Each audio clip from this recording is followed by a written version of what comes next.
Good morning students. ना हमारा next chapter है फ्रिक्शन। देखो फ्रिक्शन क्या होता है, जैसे आपने फिजिक्स में भी पढ़ा होगा। फ्रिक्शन क्या होता है आपके पास, अभी तक हमने जो है स्मूथ बॉडीज़ के बारे में बात की थी, when a smooth body resting in contact with other smooth body. Now अब हम बात करेंगे when a rough body resting in contact with another rest body. तो आपके पास एक रेजिस्टेंस फोर्स एक्ट करता है and that force is called force of friction and that is called friction. Okay, और almost all the bodies are rough to some extent, so इसलिए therefore offer some resistance to the motion। जिस भी direction में motion हो रहा है उसके opposite एक रेजिस्टेंस फोर्स एक्ट करता है जिसे हम फोर्स ऑफ फ्रिक्शन कहते हैं।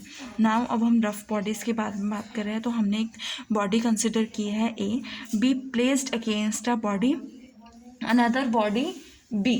Okay, now at the and let the reaction S of body B body की जो रिएक्शन है वो S है एंड इस बॉडी के जो नॉर्मल है वो N है। ओके, तो अगर थीटा जो है इस रिएक्शन और इस नॉर्मल के बीच का एंगल है, बिटवीन एंगल थीटा है आपके पास, देन हम एस को दो पार्ट्स में रिजॉल्व करते हैं। आपको एज यू नो दैट कोई भी फोर्स है एस, हम इसको दो कंपोनेंट्स में रिजॉल्व कर सकते हैं अलोंग टू परपेंडिकुलर डायरेक्शंस। अगर आपके पास ये एंगल थीटा है तो ये एस कॉस थीटा होता है और ये एस साइन थीटा होता है। बट इन दैट केस आपके पास ये एंगल थीटा है, so we get this is S cos theta and this is S sine theta. और एस कॉस थीटा आपके पास अलोंग नॉर्मल रिएक्शन होगा और S sine theta along the tangent होगा of the body. Now first जो आपके पास component है आर, जो आर के अलोंग है, that is R is called the normal component of reaction. इसे हम क्या कहते हैं, नॉर्मल कंपोनेंट ऑफ रिएक्शन कहते हैं, और simply we can say that it normal reaction. Second आपके पास टेंजेंशियल कंपोनेंट है एफ, और इस टेंजेंशियल कंपोनेंट को हम क्या बोलते हैं, फोर्स ऑफ फ्रिक्शन बोलते हैं। और फोर्स ऑफ फ्रिक्शन एफ जो है वो बॉडी के मोशन को रेजिस्ट करता है।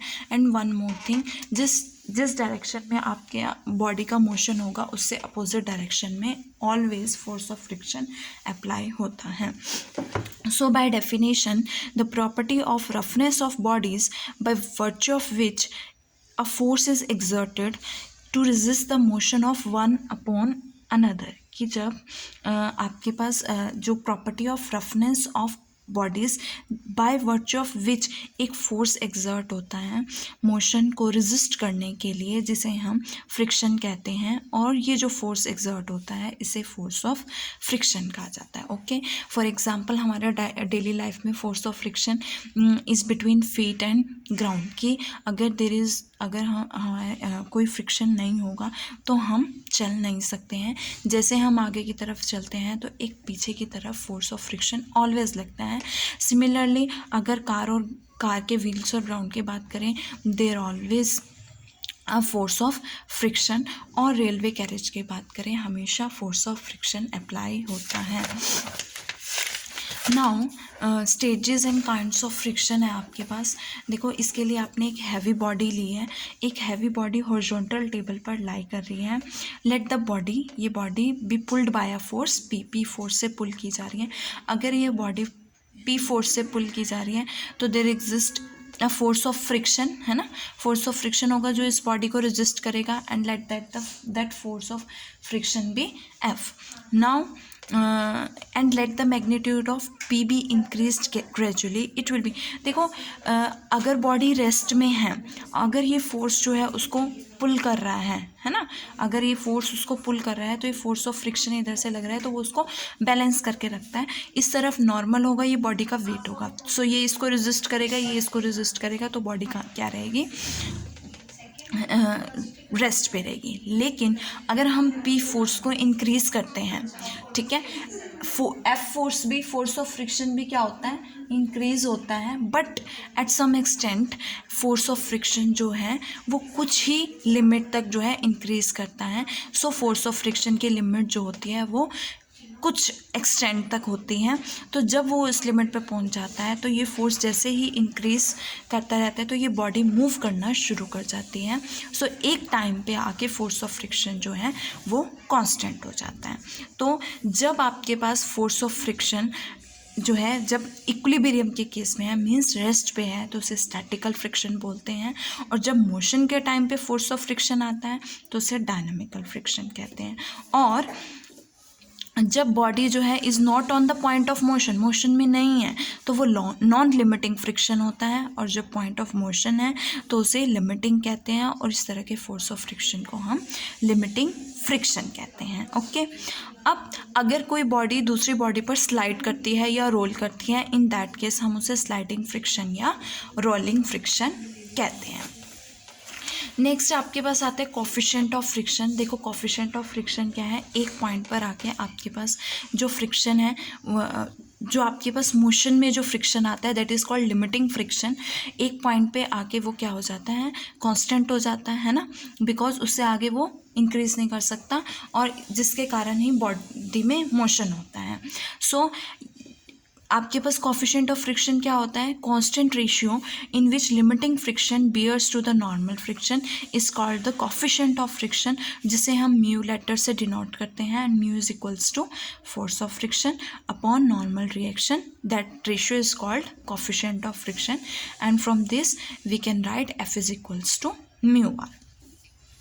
नाउ रिजल्टेंट रिएक्शन क्या है, आपके पास लिमिटिंग फ्रिक्शन एफ एक्ट कर रहा है, नॉर्मल रिएक्शन आर एक्ट कर रहा है, and both are acting at right angles as we seen in first example to each other, have a resultant force. उसका रिजल्टेंट फोर्स लेट एस है, that in that case आपके पास resultant reaction क्या होगी, S is equals to square root of R square plus F square, but F is equals to mu R, so we get mu square R square common, we get are square root 1 plus mu square. Next आता है angle of friction. देखो angle of friction क्या है, जब angle between the reaction S, resultant reaction S and the normal R is called angle of friction, और इसे lambda से denote करते हैं। सो फाइंड आउट करेंगे तो S के दो कंपोनेंट्स होंगे, S cos lambda, S sin lambda. S cos lambda is equals to R और S sin lambda is equals to F, and we get, divide करोगे तो आपके पास tan लैम्डा की वैल्यू क्या आएगी, F upon R, that is equals to mu. Hence tangent of the angle of friction is equals to the coefficient of friction। तो tangent जो होगा angle of friction का वो किसके इक्वल होगा, coefficient of friction के इक्वल होगा। And theta is always less than lambda, theta हमेशा लैम्डा से लेस देन होगा, and means F upon R is less than mu and F is less than mu R. Now cone of friction की बात करें तो cone of friction क्या होता है, is the cone which has a point of contact क्या है, उसका वर्टेक्स होगा, and the normal as its axis, और लैम्डा इसका सेमी वर्टिकल एंगल होगा, that is called cone of friction. अब इसमें कुछ आर्टिकल्स आएंगे, इसमें आपने सभी आर्टिकल्स विद प्रूफ करने हैं। फर्स्ट आर्टिकल है आपका to find the least force required to drag a heavy body on a rough horizontal plane, कि आपको एक रफ हॉरिजॉन्टल प्लेन पे एक बॉडी को ड्रैग करना है, तो उसके लिए आपको कम से कम कितना फोर्स चाहिए उस बॉडी को ड्रैग करने के लिए। तो let the body be P, है ना, इसको पी फोर्स से, ये इस ए पॉइंट पर बॉडी है, पी फोर्स से उसे ड्रैग कर रहे हैं, and body P makes an angle theta with X axis that is B, okay, B C. Now ये पी फोर्स है, पी फोर्स के दो कंपोनेंट्स होते हैं along X axis and Y axis, P cos theta and P sine theta. इस body के opposite reaction are होगी, normal reaction are होगी, एंड इस बॉडी का वेट क्या होगा, डब्ल्यू होगा। अब ये बॉडी को आप इस तरफ ड्रैग कर रहे हो तो इसके अपोजिट फोर्स ऑफ फ्रिक्शन आएगा, that is F, and F is equals to mu R. मैंने आपको बताया था कि जब भी इस तरह से आते हैं तो जो अलॉन्ग एक्स एक्सिस आपके पास फोर्स होंगे वो किसके इक्वल होंगे, अलॉन्ग वाई एक्सिस के इक्वल होंगे, एंड जो आपके पास अलॉन्ग एक्स डैश एक्सिस होंगे, ठीक है, जो लेफ्ट साइड फोर्सेस होंगे is equals to right side, and जो अपवर्ड डायरेक्शन में फोर्सेस होंगे वो किसके इक्वल होंगे, डाउनवर्ड डायरेक्शन में। सो आपके पास कौन कौन से फोर्सेस है, अगर मैं इस तरफ देखूं तो आपके पास पी कॉस थीटा फोर्स है इस डायरेक्शन में, एंड इस डायरेक्शन में म्यू आर है, so we get P cos theta is equals to mu R, and P cos theta minus mu R is equals to 0, we get this. Next इस तरफ दो force हैं, R plus P sin theta is equals to W. So we get R plus P sin theta minus W is equals to 0. अब हमें eliminate करना है R. सो यहाँ से R की वैल्यू इसमें से फाइंड आउट करके इसमें सब्सटीट्यूट करोगे तो आपके पास P की वैल्यू आएगी, that is W sin lambda upon cos theta minus lambda. Now we have to find out the least value, least force. So least के लिए आपके पास cos थीटा माइनस लैम्डा जो है वो 1 होना चाहिए, है ना. जब ये वैल्यू आपके पास लीस्ट कब होगी, जब आपके पास cos theta minus lambda maximum होगा, और मैक्सिमम क्या होता है 1 होता है. तो theta minus lambda is equals to 1 किस पे वैल्यू होती है, cos की 0 पे होती है. So we get cos theta minus lambda is equals to cos 0 and theta minus lambda is equals to 0. we get theta is equals to lambda. तो जब आपका जो एंगल थीटा है वो lambda means angle of friction के equal होगा, आपके पास जो है लीस्ट फोर्स जो है रिक्वायर, ये क्या होगा, लीस्ट फोर्स होगा. ओके, तो hence the force is least when it acts in the direction making with the horizontal an angle equal to the angle of friction and is then equal to W sin alpha, lambda being the angle of friction.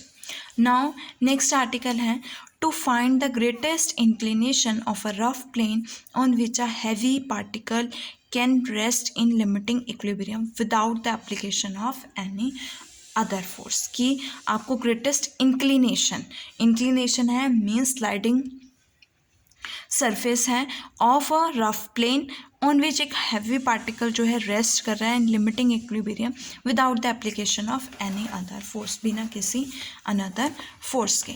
अब यहाँ पर ये sliding आपके पास surface है, ये body है, इस body का वेट ये W है. ओके, इस तरफ मूव करेगी तो ये force of friction mu R हो गया, इसके नॉर्मल आर हो गया. ये एंगल ये W है, तो W के 2 कंपोनेंट्स होंगे इसके परपेंडिकुलर डायरेक्शंस में.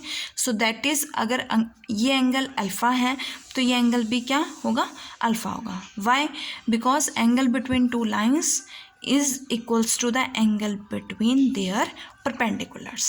So we get this angle is equals to also alpha. अब इसके 2 कंपोनेंट्स हैं, एक इस तरफ होगा एक इस तरफ होगा, ये दोनों परपेंडिकुलर डायरेक्शंस हैं. तो आपके पास ये एंगल अल्फ़ा है तो ये W cos अल्फ़ा होगा, ये W sin अल्फ़ा होगा. यहाँ से R है और ये म्यू आर है. अगर मैं यहाँ की बात करूँ तो इस तरफ जो फोर्स है वो म्यू आर है और इस तरफ क्या है W sin alpha. So W sin alpha is equals to mu R. And similarly upward direction में R, डाउनवर्ड डायरेक्शन में W cos alpha, we get W cos alpha is equals to R. Divide करोगे आपके पास tan alpha की value क्या है कि mu R upon R, R से R cancel, mu is equals to tan lambda, और म्यू किसके इक्वल है, tan अल्फ़ा के, तो alpha is equals to lambda. So greatest inclination of the plane किसके इक्वल होगा, एंगल ऑफ फ्रिक्शन के equal होगा. सो सिमिलरली अगर अल्फ़ा जो है वो लैम्डा से बड़ा है तो बॉडी जो है वो slides down the plane and a force will be required to keep it at rest or move it up the plane. If alpha is less than lambda, force will be necessary to move the body either up or down the plane.